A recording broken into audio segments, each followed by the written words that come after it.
बिस्मिल्लाहिर्रहमानिर्रहीम। अस्सलाम वालेकुम वरहमतुल्लाहि वबरकातुहू।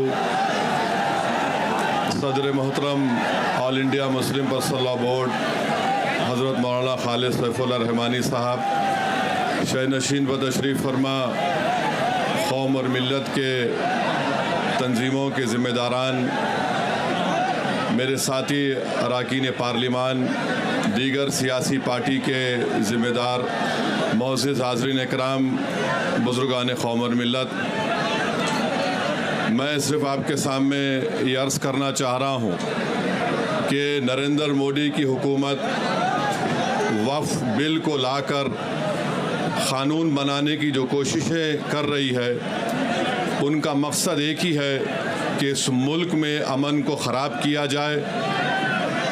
वज़ीर आज़म का मकसद एक ही है कि मस्जिद और मंदिर के नाम पर आवाम हमेशा लड़ते रहे, और उस बिल का मकसद ये नहीं है कि वक्फ़ की जायदादों को मजबूत किया जाए या उनकी हिफाजत की जाए।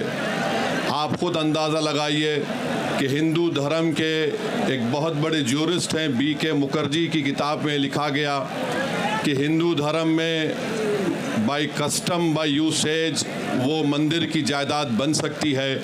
तो नरेंद्र मोदी वक्फ़ के वक्फ़ बाय यूज़र को इस तरह से ख़त्म कर रहे हैं कि अगर कोई डिस्प्यूट होगा या गवर्नमेंट प्रॉपर्टी होगी तो वक्फ़ बाय यूज़र नहीं रहेगा।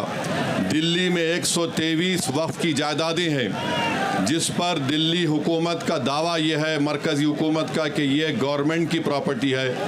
कलेक्टर को इख्तियार देने का मतलब यही है कि कलेक्टर हुकूमत के हक़ में फ़ैसला देगा। जिस मस्जिद के इमाम हमारे भाई मौलाना मुहिबुल्लाह नदवी साहब हैं, वहाँ पर मरकज़ी हुकूमत कहती है कि वो गवर्नमेंट की प्रॉपर्टी है। अगर कल खुदा ना खास्ता ये क़ानून बनेगा तो कोई भी जाकर मरकज़ी हुकूमत की तरफ से, दिल्ली सरकार की तरफ से वहाँ पर एक नोटिस लगा देगा कि ये वक्फ़ की प्रॉपर्टी नहीं है। हिबा को निकाल रहे हैं, ट्रांसफ़र ऑफ प्रॉपर्टी में हिबा है, मगर कोई गिफ्ट नहीं कर सकता वक्फ़ की जायदाद को। नरेंद्र मोदी आजकल भारत के हमारे फजीलतुल शेख बने हुए हैं और ये बता रहे हैं कि अगर कोई मुसलमान होता है तो उसको 5 साल तक वो वक्फ़ को नहीं दे सकता है। ये कहाँ से इनको मालूम हुआ? कौन से फ़िक़्ह ये की किताब में लिखा गया? तो इनका मकसद एक ही है कि भारत के मुसलमानों से उनकी सियासी और मजहबी शनाख्त को छीन लिया जाए। मैं आपको बता रहा हूँ कि इस बिल का मकसद मुसलमानों से मस्जिदों को छीनना, दरगाहों को छीनना, कब्रस्तानों को छीनना, इवैक्यू प्रॉपर्टीज़ को छीन लेना, ये मकसद नरेंद्र मोदी की हुकूमत का है। और हम कॉशन कर रहे हैं चंद्रबाबू नायडू को, हमारे पासवान साहब को और नीतीश कुमार को, याद रखिए, दुनिया जब तक कायम रहेगी, अगर आप इस वक्त नाजुक वक्त में इस बिल की तायीद करेंगे तो आपको मुसलमान कभी नहीं माफ़ करेगा, क्योंकि आपकी तायीद की वजह से ये बिल क़ानून बनेगा। इसलिए हम उनसे भी कह रहे हैं कि आप इस गैर अनकॉन्स्टिट्यूशनल बिल की तायीद मत करिए।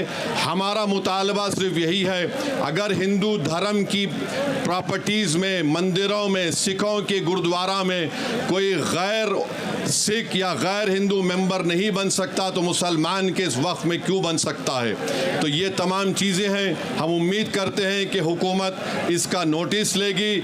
अगर नरेंद्र मोदी इस मुल्क के अमन को ख़राब करना चाहते हैं, वो मस्जिदों और मंदिरों के झगड़ों में इजाफा करना चाहते हैं, तो ये उनकी हुकूमत की ज़िम्मेदारी होगी। मैं यहाँ पर शुक्रिया अदा करना चाहूँगा हमारे जॉइंट वर्किंग कमेटी पार्लियामेंट के तमाम अरकान का, और ख़ास तौर से कल्याण बनर्जी साहब का, TMC के राजा साहब का, DMK का, हमारे नासिर भाई का और मुहिबुल्लाह नदवी साहब का। हमने तमाम बड़ी कोशिशें की, हमने अपनी अपनी डिसेंट रिपोर्ट को दिया, और ये अनकॉन्स्टिट्यूशनल है, इसका कोई भी फ़ायदा वक्फ़ को नहीं होगा। सिर्फ वक्फ़ बोर्ड को बर्बाद करने के लिए, वक्फ़ जायदादों को लूटने के लिए हुकूमत ये एंटी कॉन्स्टिट्यूशनल और एंटी मुस्लिम काम करने जा रही है। बहुत बहुत शुक्रिया।